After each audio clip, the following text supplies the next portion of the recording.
আজি ভাৰতীয় জনতা পাৰ্টি ডিব্ৰুগড় জিলা মুখ্য কাৰ্যালয়ত মুকলি কৰা সংবাদ বিভাগৰ ক্ষেত্ৰীয় কাৰ্যালয়ত এখন সংবাদমেল আয়োজন কৰিব কাৰণে ৰাজ্যিক সংবাদ বিভাগে নিৰ্দেশনা জাৰি কৰিছিল। ৰাজ্যিক সংবাদ বিভাগৰ নিৰ্দেশ মৰ্মে আজি এই ক্ষেত্ৰীয় কাৰ্যালয়ত এখন সংবাদমেলত সম্বোধন কৰিব অসম প্ৰদেশ বিজেপিৰ সন্মানীয় মিডিয়া পেনেলিষ্ট নবীন কেওট ডাঙৰীয়া। মই চিনাকি কৰাই দিছোঁ নবীন কেওট ডাঙৰীয়া। আমাৰ সৈতে আছে মিডিয়া ডিপাৰ্টমেণ্টৰ সহ আহ্বায়ক ভাস্কৰ জেচি বৰা ডাঙৰীয়া, আৰু মোৰ নাম বিষ্ণু কোচ, ৰাজ্যিক সংবাদ বিভাগৰ সহ আহ্বায়ক। আমি এতিয়া সংবাদমেললৈ যাব বিচাৰিছোঁ আৰু সংবাদমেলখন সম্বোধন কৰিবৰ কাৰণে নবীন কেওট ডাঙৰীয়াক অনুৰোধ জনাইছোঁ। ভাৰতৰ যশস্বী প্ৰধানমন্ত্ৰী শ্ৰীযুত নৰেন্দ্ৰ মোদী ডাঙৰীয়াই পুৱা 7 বজাত দিল্লীৰ পৰা উৰা মাৰিব আৰু প্ৰায় 9:55 চাবুৱাত তেওঁ উপস্থিত হ'ব আৰু তাৰ পৰা 10 বজাত তাৰ পৰা ফ্লাই কৰি তেওঁ মৰাণলৈ উপস্থিত হ'ব। মৰাণত তেওঁ আধা ঘণ্টা সময় ভাৰতীয় বায়ুসেনাৰ দ্বাৰা আয়োজিত এয়াৰ শ্ব'ত উপভোগ কৰিব, য'ত প্ৰায় 16খন অত্যাধুনিক যুঁজাৰু বিমানে অংশগ্ৰহণ কৰিব।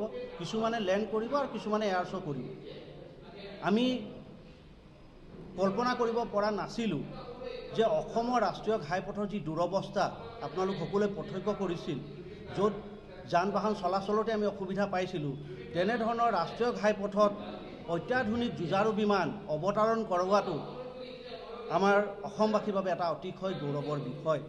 আমি দেখিছোঁ বৰ্তমানৰ ভাৰতবৰ্ষৰ প্ৰধানমন্ত্ৰী ডাঙৰীয়াই উত্তৰ পূৰ্বাঞ্চলৰ উন্নয়নৰ ক্ষেত্ৰত যিদৰে গুৰুত্ব প্ৰদান কৰিছে, তেনেধৰণৰ গুৰুত্ব আজিলৈকে কোনো প্ৰধানমন্ত্ৰীয়ে, কংগ্ৰেছৰ কোনো প্ৰধানমন্ত্ৰীয়ে কৰা নাই, দেখা নাছিলোঁ।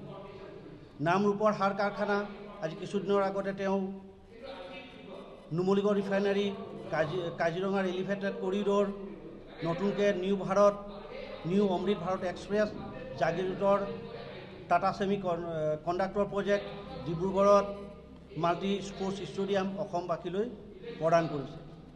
আপোনালোকে দেখিছে আৰু আপোনালোকে জানে যে এটা সময়ত আমাৰ চাহ বাগিচা অঞ্চলত উন্নয়নৰ কোনো ধৰণৰ ব্যৱস্থা নাছিল, এটা আন্ধাৰৰ জীৱন আছিল আৰু অতি পিছপৰা অঞ্চল হিচাপে চিহ্নিত আছিল। আজি আপুনি যদি বাগিচা অঞ্চললৈ যায়, বাগিচা অঞ্চলত যাতায়াতৰ ব্যৱস্থা যথেষ্ট উন্নত হৈছে। আপুনি পকী ৰাস্তা হৈছে, বাগিচা অঞ্চলত শিক্ষাৰ বাবে মডেল স্কুল স্থাপন হৈছে, বাগিচাৰ প্ৰাথমিক বিদ্যালয়ত চৰকাৰৰ তৰফৰ পৰা শিক্ষক নিযুক্তিৰ ব্যৱস্থা কৰা হৈছে, এম্বুলেন্স সেৱা উন্নত হৈছে। আপোনালোকে আজি কেইদিনমানৰ আগতে অসমৰ চাহ বাগিচাৰ লাইনত বসবাস কৰা চাহ শ্ৰমিকসকলক ভূমি পট্টা প্ৰদানৰ যি প্ৰপত্ৰ অসমৰ মাননীয় মুখ্যমন্ত্ৰী ডাঙৰীয়াই উদ্বোধন কৰিলে আৰু বিতৰণ কৰিলে, আচলতে 200 বছৰীয়া চাহ উদ্যোগত চাহ শ্ৰমিকসকল অৱহেলিত, শোষিত আৰু নিষ্পেষিত হৈ আছিল। তেওঁলোকৰ কোনো পৰিচয়বিহীন আছিল আৰু সেই পিছ পৰি থকা জনগোষ্ঠীটোক আজি মাটিৰ প্ৰপত্ৰ প্ৰদানৰ জৰিয়তে ভূমিৰ অধিকাৰ প্ৰদানৰ যি ব্যৱস্থা কৰিছে, সেইটো অসমৰ ইতিহাসত এটা উল্লেখযোগ্য ঘটনা। আমাৰ চৰকাৰী চাকৰিত চাহ বাগিচাৰ যুৱক যুৱতীৰ নিযুক্তিৰ সংখ্যা তেনেই তাকৰ আছিল। এইখন চৰকাৰ, হিমন্ত বিশ্ব শৰ্মাৰ চৰকাৰখনে চাহ শ্ৰমিকৰ 3% ৰিজাৰ্ভেশ্যন চৰকাৰী চাকৰিত কৰি প্ৰায় 1000ৰো অধিক যুৱক যুৱতীক চৰকাৰী চাকৰিত মকৰল কৰিছে।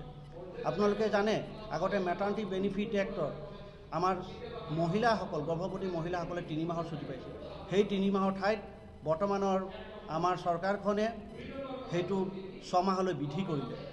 প্ৰসূতি মাতৃৰ পুষ্টিকৰ আহাৰ খাবৰ বাবে 12,000 টকা এককালীন সাহায্যৰ ব্যৱস্থা হ'ল। জন ধন যোজনাৰ অধীনত প্ৰতিজন চাহ শ্ৰমিকৰ বেংকত একাউণ্টৰ ব্যৱস্থা নাছিল। এতিয়া বেংকত জন ধন যোজনাৰ অধীনত বেংকত একাউণ্ট খোলাৰ ব্যৱস্থা হ'ল। আজি কিছু বছৰ আগতে তাত 5,000 টকাকৈ তেওঁলোকৰ একাউণ্টত টকা দিয়া হ'ল উৎসাহ দিয়াৰ বাবে। আৰু চাহ উদ্যোগৰ 200 বছৰীয়া যি জয়ন্তী, সেই উপলক্ষে চাহ শ্ৰমিকসকলক উদগনিমূলক হিচাপে এটিকলি দুটিপাত আঁচনিৰ অধীনত প্ৰায় 5,000 টকাকৈ তেওঁলোকক এককালীনভাৱে সাহায্য ইতিমধ্যে প্ৰদান কৰা হৈছে। হয়। লগতে মই আপোনালোকক আৰু এটা কথা জনাব বিচাৰিছোঁ, আমাৰ ভাৰতীয় জনতা পাৰ্টিৰ ৰাষ্ট্ৰীয় সভাপতি শ্ৰীযুত নীতিন নবীন ডাঙৰীয়া দুদিনীয়া কাৰ্যসূচীৰে ডিব্ৰুগড় আৰু তিনিচুকীয়ালৈ আহিব। ডিব্ৰুগড়ত বিমানবন্দৰৰ পৰা মানকটা চাহ বাগিচাৰ খেলপথাৰত এখন ৰাজহুৱা সভাত আমাৰ কাৰ্যকৰ্তাসকলক সম্বোধন কৰিব আৰু পৰৱৰ্তী সময়ত তেওঁৰ যি কাৰ্যসূচী থাকিব আমি আপোনালোকক অৱগত কৰিম। আৰু আজিৰ এই দুটা বিষয়ক লৈ আজি আমি এই প্ৰেছ বিবৃতিটো আৰম্ভ কৰিছোঁ। আমি প্ৰেছ সংবাদমেলখন আয়োজন কৰিছোঁ। যিহেতু আমাৰ এটা স্পেচিয়েলি চাহ বাগিচা কেন্দ্ৰিক ধৰি লওক বিষয়খিনি আজি ইয়াতে আলোচনা কৰিবৰ কাৰণে কোৱা হৈছিল। আৰু তাৰ উপৰিও মাননীয় প্ৰধানমন্ত্ৰী ধৰি লওক শাসনকালত নৰেন্দ্ৰ মোদীদেৱৰ শাসনকালত বা তেখেতৰ নেতৃত্বত সমগ্ৰ ভাৰত তথা উত্তৰ পূব অসমক কেনেকৈ আগুৱাই লৈ গৈছে এই সম্পৰ্কে আভাস দিলে। আৰু পৰৱৰ্তী সময়ত আমি এই মানে স্থানতে পৰ্যায়ক্ৰমে গোটেই অসমৰ উন্নয়ন আমাৰ দলীয় গোটেই কথাখিনি আমি ইয়াতে ধৰি লওক আপোনালোকৰ আগত অৱগত কৰা হ'ব।